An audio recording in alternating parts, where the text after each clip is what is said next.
name is Elizabeth Manson. I'd like to welcome you to the April 4th Coalition Show. This is the March 24th, 2025 edition of the show. Our mission statement is we are for workers' rights and collective bargaining rights and are against tax breaks for the rich and corporations who ship our jobs overseas. We support all the articles of the Universal Declaration of Human Rights, but as is our custom, we put the emphasis on Article 23, and Dick is going to start us off. I'm going to do number 1, and then Susan Rose is going to do number 2, and then Rachel Branch is going to do number 3, and Michael Wilbur is going to finish up with number 4. So let's see if we do this right. Number 1, everyone has the right to work, to free choice of employment, to just and favorable conditions of work, and protection against unemployment. Number 2, everyone without any discrimination has the right to equal work, equal pay for equal work. Number 3, everyone who works has the right to just and favorable remuneration, ensuring for herself or himself and his or her family an existence worthy of human dignity and supplemented, if necessary, by other means of social protection. Number 4, everyone has the right to form and join trade unions for protecting his or her interests. All right, thank you, Michael. And as is our custom, we would like to thank the fabulous staff here at the Northern Berkshire Community Television Corps for their invaluable assistance in producing this show. So thank you to Matthew Tucker, Nicole A. Brown, and Joanne Holbert. And to the program director for WMNB, who will be resuming airing our audio portions on Friday at 6 p.m. Oh, good. So there we go. See, I did check. Good. Took me a while, but I did check. So it's back on. Yeah. So Dick, first we want to talk about the happenings of yesterday? Yeah, there was fairly quickly organized demonstration in front of City Hall. On the online version of the Berkshire Eagle, it said, "Braced against the cold in front of North Adams City Hall, about 75 people attended a 3-hour standout for democracy protest on Sunday." Right. And yeah, it was organized like Thursday, and it just went through, and 75 people showed up, people from all over North Berkshire, well represented. And in the picture, it's got my lovely wife standing there holding a sign that says, "You don't belong in government," but in the word belong is Elon in red. Oh, wonderful. And then right next to her is Liz holding a sign, "Stop Corporate Greed." And Susan, you were there also. Yeah, I was here also. Yes, sure. And for impromptu one, it was very enthusiastic, given the weather. And, you know, I'm going to be honest, I debated showing up or not on that one. A, the cold weather, and B, I thought I was pretty much done with stand-ins and walkouts now that I'm pretty much retired from MCLA. But I left the Big White parking lot, and I'm looking at the road, and I'm at my light, ready to go. I can go right or left, and I decided to go left and go to the protest because I said, I can't take it anymore, I have to do something. So Everybody, I mean, that's one of the ways. I think there are going to be so many ways. I think there's going to be a groundswell across this country that has already started that's saying this is just not what the United States was supposed to be. And he's definitely not doing what people elected him to do, what they thought he said he was going to do. They're not, I think more people are realizing how much he lied to get elected again. You know, that he lied about Project 25. Yeah. I mean, He said the he didn't true know anything believers about here knew that. He was said he lying. didn't know anything about Project 25. He had nothing to do with it. And then he takes the person who wrote it and puts him in charge of the budget, I believe, Right. and he just starts implementing it from day one. Right. Then Elon Musk, because he gave almost $300 million in donations, is having a hostile takeover of our government and treating it like a business, and just And the billions of dollars that he's got with contracts, he's already got a conflict there. How this could ever happen that he... Well, no. President Trump said that... I don't have a president. He's not my president. He said that he's letting Elon figure out if there's a conflict. Elon's going to let him know. Oh, If- really? Which a lot of people have said that having the Well, person police whether they are doing any conflict of interest is a conflict of interest in itself. Well, I got something to say. It's pretty good, I think, is that they're burning Tesla cars. I They don't think are that's, there. I don't think that's a good thing. Well, I'm I don't not think saying that- burning well, cars is a We don't want the good thing. We don't destruction, think but destruction yes, or. the property, that, it's a sign of protest against it. Well, one of the ways It to is protest fine. is, I'm not saying that I condone it, but I'm just saying that greed always hits you in the, pocketbook. you know, Greed always, and greed is, greed and always that's goes what's too happening, far. is that it is, his stock is going down, and they're not buying them in, And those are- in Europe, and a lot of the other countries aren't either buying his cars. So there is some, and his stock is only like half and half right now because of it. But he has his Well, money I and a realize- lot of well, other things, and yeah. he has. Yes, understand but that. one of the Everybody things has I've to said pay. for a long time is how you spend every single dollar is important. And economics is one of the ways across this country to fight. You don't Right. donate, you've got to know what companies are stepping on employees, like Amazon. You have to, you use every dollar you spend with as much information as you can find out. That's one of the ways to protest and one of the ways to fight to stop what's happening to the demolishment of our country.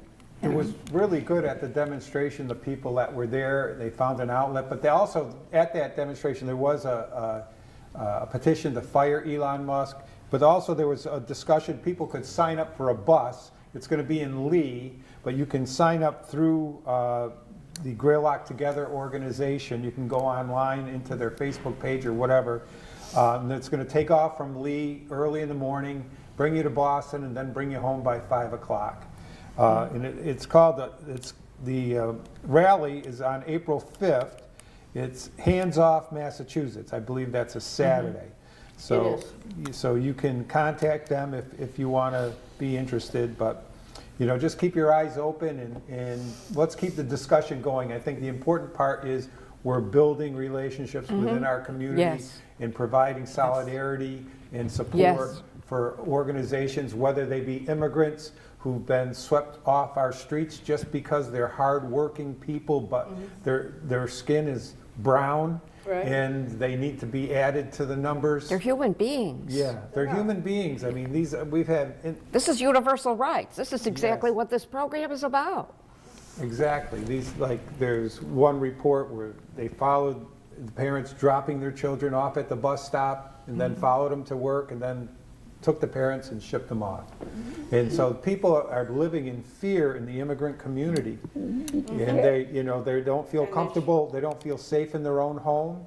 Oh. They have to make plans to make sure what happens if someone's pulled Pulled from the group. you know, who's going to take care of the children, what, you know, so there's need for legal help. But there's not many people that can offer that legal help, but there's also people who need to provide financial help. I've told a very would close say friend, you you cannot better- leave the country, and if you have a passport, make sure you copy your passport, and maybe make 2 copies and give a copy to someone close to you, but guard your passport very carefully. Right, because without it, you have no Well, right they- of reentry. They say that Or they'll take the it from you. United They States, will, yeah, and then say you're not an American citizen or whatever, or have a visa or And all you have to do is think about Mahmoud Khalil, the horror show that he's going through. And that's not just, It's not just him. not just him, there's people from Canada, there's people Yeah. from England, people from France. You know, it's all over, you know, they're Yes, trying to exert their authority as a dictatorial or a tyrannical state. That's the way I look at it, you know. they say that,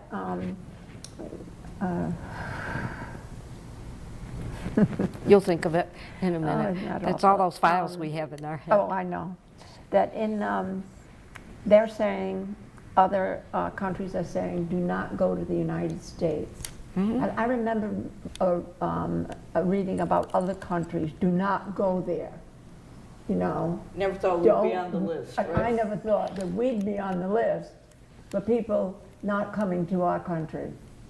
You know, the Statue of It's Liberty, on the list. you know, Yeah, is we're weeping now right on now. Isn't it awful? Yep. Yeah.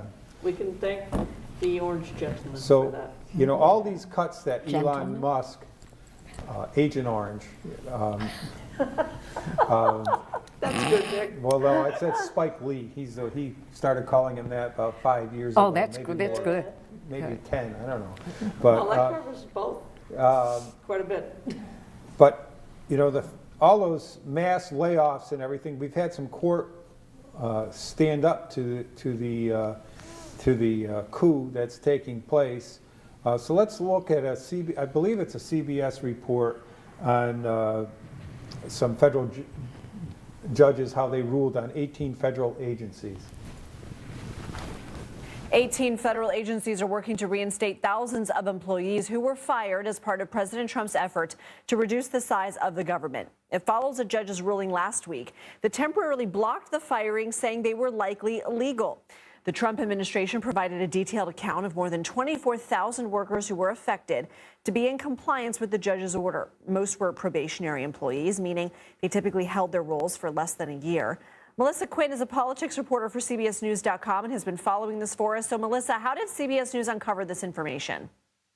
So this information came about through declarations that human resource officers across these 18 different agencies filed with the federal district court in Massachusetts to comply with that order that was issued last week, ordering these reinstatements. And this really represents the most comprehensive accounting that the public has seen so far of exactly how many of these probationary workers lost their jobs at the end of February and into March, and now by the order of 2 different federal judges are ordered to be rehired. Which government agencies were affected the most?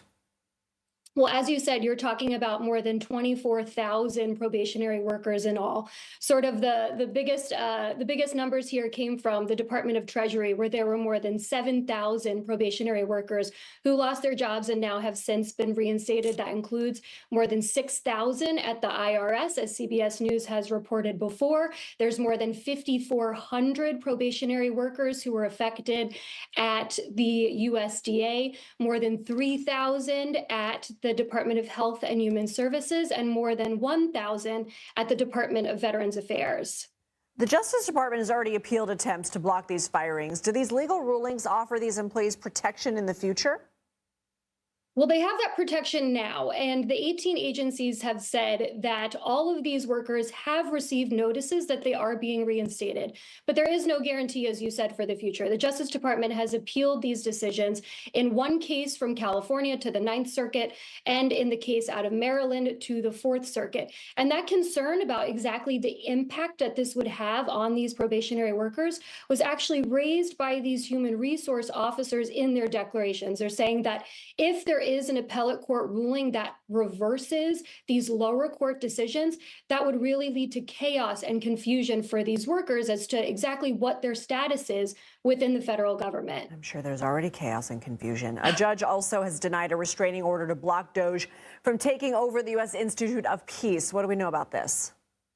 Well, this is really quite an extraordinary turn of events that has played out over the past few days. Today, Judge Beryl Howell, who sits on the federal district court here in D.C., declined to issue a temporary restraining order, which would have blocked DOJ's alleged takeover of the Institute of Peace. This was in a lawsuit that was brought by 5 fired board members who have said that that action was unlawful. She had really harsh words, though, for the Trump administration and the Justice Department, saying that she was, quote, offended by how some of these workers and the director of the Institute of Peace were treated, and in particular took issue with the presence of law enforcement as some of these DOJ staff tried to gain access to the nonprofit organization earlier this week. Melissa Quinn, please come back. Thank you. Thank you. Yeah. Really frightening, Brandon? really, and scary. What they're trying to do is cause fear, confusion, Yeah. and just Chaos. They're violating all, like it was, like we read in the Universal Declaration of Human Rights, that everyone has the right to work and free choice of employment. These people are just going in regardless of what agreements, what contracts Things these are people going on. have. They're just Elon Musk, an unelected person is just going in there with his minions and just firing people at random. It's There's no forethought to this, Right. if you're all thinking there's gonna be some great plan coming. Oh, the that's great gonna plan bring was- good, forget it, that's not Yeah. the goal That was here. 2025, that was the plan. That's The the goal plan, but is it's not for us. to drive For the everyday citizen. everyone out of government, to drive people out of government. It's anti-intellectual. You know, I often heard that these fascist governments are anti-intellectual. I thought that, oh, well, if some intellectual says something, they just disregard it or something. But no, what they're doing is they're attacking scientists that work for our government. They're attacking people, universities across the country that are our great research institutions that help build the society that we have, and they're attacking them. They don't want people to go to college. They want to cut in half the number of people that have the opportunity to go to college. They want to make it harder to go to college. And, They don't want a thinking population. on PBS, I'm in Foreign Company, I think, either one of them. You want to hear the president of Princeton standing up. Columbia's apparently caved, but you want to hear the president of Princeton University standing up about, you know, the collaboration between the government and the money that goes to universities for research. And, you know, that's a complicated, but, you know, a necessary instrument for research, but that is going by the wayside. So they're attacking our Everything. government employees. They're getting rid of them. They're destroying our government. They're destroying our institutes of higher learning, which is world-renowned for that. And now the third thing is they're attacking the press. The president is suing media organizations, calling them enemies, you know, and wants to calling on them when he's speaking at the Department of Justice. So I listened to the Ralph Nader radio hour this weekend, and he encouraged us to educate people about the importance of the Supreme Court ruling of the New York Times versus Sullivan, because that's becoming under attack. So we have a video that's going to give us a little background on the New York Times versus Sullivan. Welcome back to Landmark Cases in a Nutshell. Today we'll be covering New York Times versus Sullivan. In this case, the court declared that public officials must prove actual malice in order to recover damages for defamatory statements relating to their official conduct. In 1960, the New York Times published a full-page advertisement purchased by a coalition of civil rights leaders that portrayed violent and illegal measures taken by officials in southern states. The ad was intended to look like an editorial and included a description of the mistreatment of African American students protesting in Montgomery, Alabama by state authorities. Though he was not specifically named, the Montgomery City Public Safety Commissioner, L.B. Sullivan, felt that the criticism of his subordinates reflected on him and damaged his reputation. He decided to sue the New York Times for libel in Alabama state court. Libel is the legal term for defamatory words published in writing, as opposed to slander, which is defamatory words spoken out loud. In order to sue for defamation, the statements about the plaintiff must be false. Though the statements in the ad were mostly true, there were a few minor factual inaccuracies and exaggerations, which allowed Sullivan to sue for libel. The jury in the state trial court sided with Sullivan, and he was awarded $500,000 in damages. The Times appealed, claiming First Amendment protection, but the Alabama Supreme Court affirmed the decision. The Times appealed again, this time to the Supreme Court of the United States, which granted cert. The court had to consider whether the First Amendment allows a public official to bring a defamation case for false statements about public issues, and whether Alabama's libel law, which disregarded intention, violated the First Amendment's protection of the press. In a unanimous decision written by Justice Brennan, the Supreme Court sided with the New York Times and ruled that Alabama's libel law infringed on the First Amendment's freedom of the press and freedom of speech. Brennan wrote that debate on public issues should be uninhibited, robust, and wide open, and that harsh criticism of public officials and journalistic mistakes were part of the price that a democratic society must pay for freedom. If any news source or individual could easily be held liable for defaming a public official, nobody would want to criticize public officials out of fear, which would have adverse effects on democracy and society. This is known as a chilling effect. To avoid this chilling effect, the court decided to adopt a federal rule that made it significantly harder for public officials to recover damages from defamation suits. This rule is the actual malice test, which requires public officials suing for defamation to prove knowledge of falsity or reckless disregard for the truth in order to recover damages. Knowledge of falsity is exactly what it sounds like. The plaintiff must prove that the defamer knew that what they said or published was false, but spread that information anyway.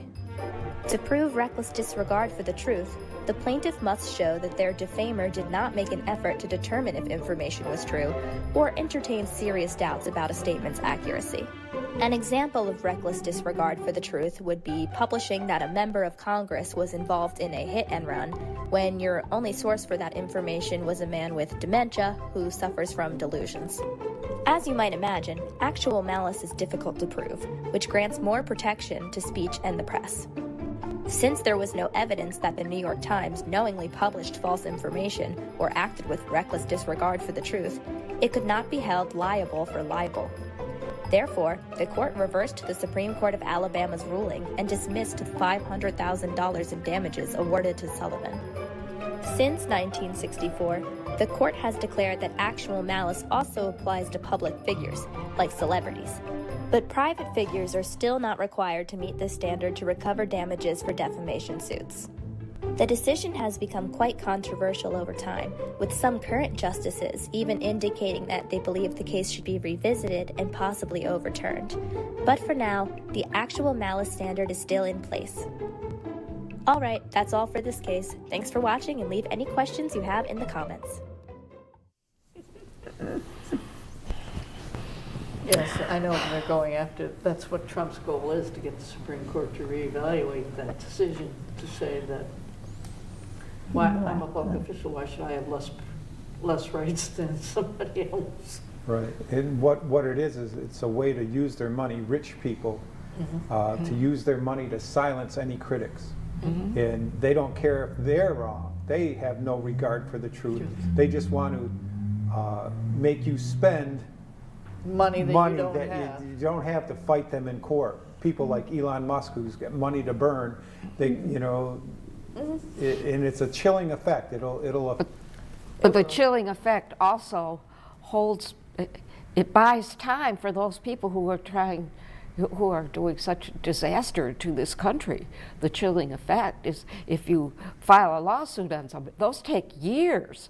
So it's having multiple effects, horrible effects on everyday people and on those people who are trying to stand up for democracy and truth and justice. Right.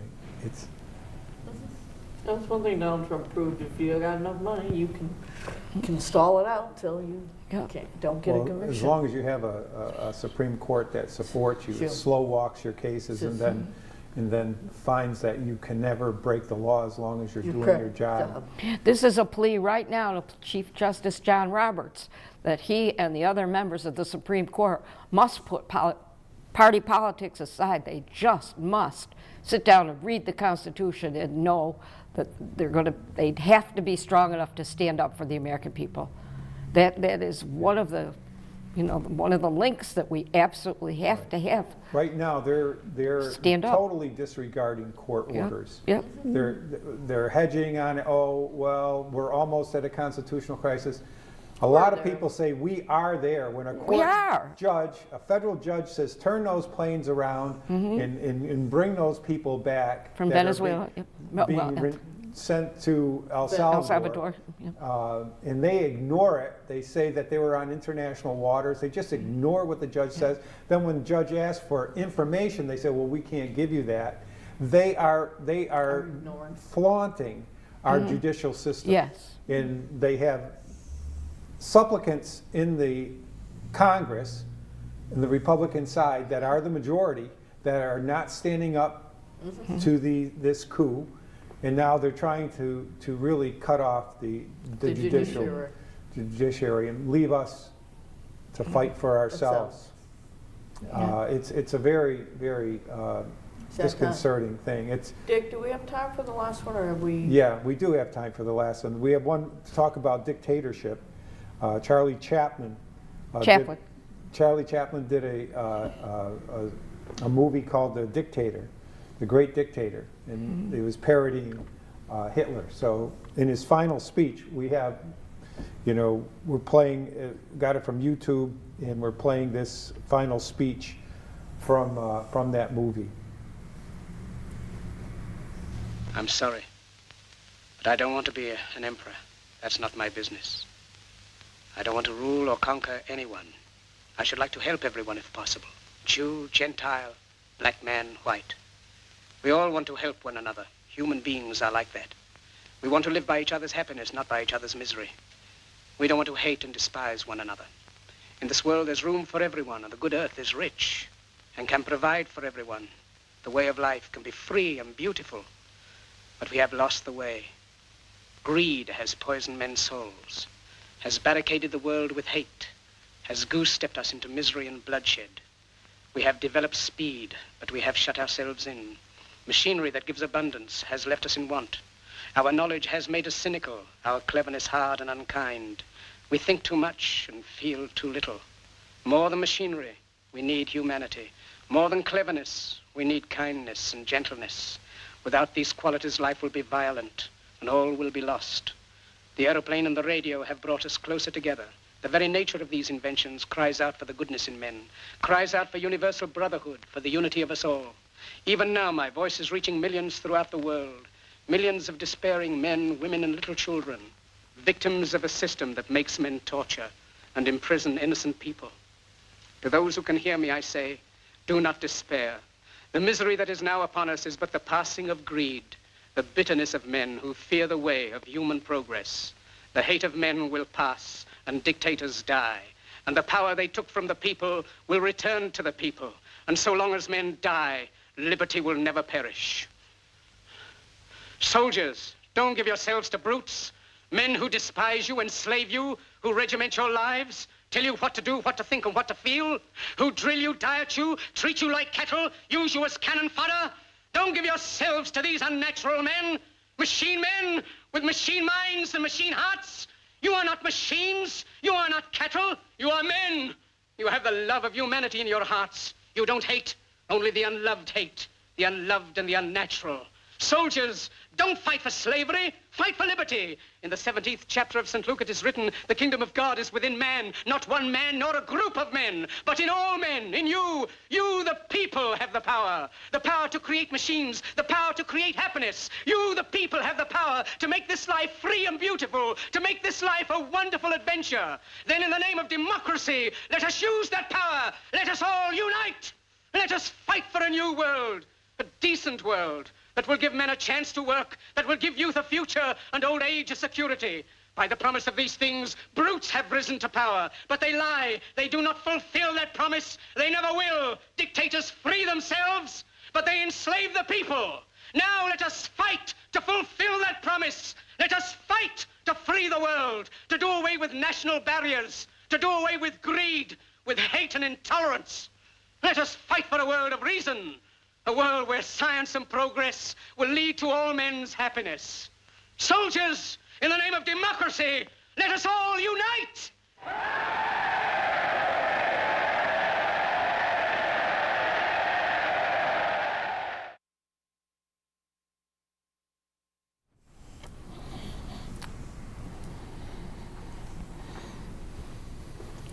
That was quite good. That was quite It's good. wonderful. Of course, now we add men and women. And the wonderful Charlie Chaplin was just so brilliant. And I think of this, he wrote the music for the beautiful song, Smile. But the words were written lyrics by John Turner and Jeffrey Parsons. But the first line is, smile, though your heart is breaking. Smile, though your heart is aching. Smile, even though it's breaking. And I think a lot of us are smiling and trying to do what we can while my heart is breaking and aching, and I'm enraged, and I'm here because this is one of the ways we're fighting against what is happening to our country. It is. Hitler, I'm sorry. Go, Sue, go. I was just going to end the show, but go. Hitler was quite an orator. Oh, how'd you say that word? Yes, you Yeah, I got the did right it. word. Yeah. And Trump is just a liar. He doesn't have that kind, but he has a cult. It's just like, that's where they're following him, and they can see it, but they can't help it because it's an occult part of his followers. That's what I think. You know, it's like a Jim Jones. I mean, let's drink the Kool-Aid. You know. Oh, yes. You know. Yeah. So. Yeah. And he had a television show, so The Apprentice, so he had followers. And so, Right. you know. Yeah, he didn't have to Exactly. build a grassroots Yeah, effort. He yeah. had people already halfway convinced. They bought the Businessman Act first, and But the now they're following this. The economic inequality throughout our Yes. nation. Yeah, yes. It gives rise to people like that because it's been ignored, that broad distance between the very, very rich and the common people. But before we close the show, you want to make an announcement about an art show you have coming up? Oh, yes, I have an art show on April 9th at the North Adams Library at 5 o'clock. And we're going to have hors d'oeuvres and coffee, and I think a lot of fun. And Congratulations. Come on down. I have copies, prints that I'll be giving out to people that are coming. Of course, the artist proof is for sale, but I have copies of some of the artwork that I have a basket full for anybody that comes in. Take a look and take one. How And lovely. you gotta realize art is one of the ways we fight back. And Exactly. All your artists, musicians, visionaries. Congratulations, that's lovely, Susan. Thank Now, you. Michael, do we have a Power to the People that close this Yeah. show out? Power to the people. There Here we we go. go. See you next week.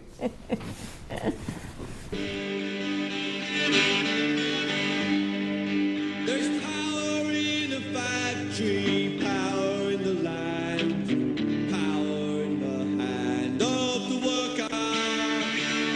But it all amounts to nothing if together we don't stand. There is power in our union. Now the lessons of the past were all learned with workers' blood.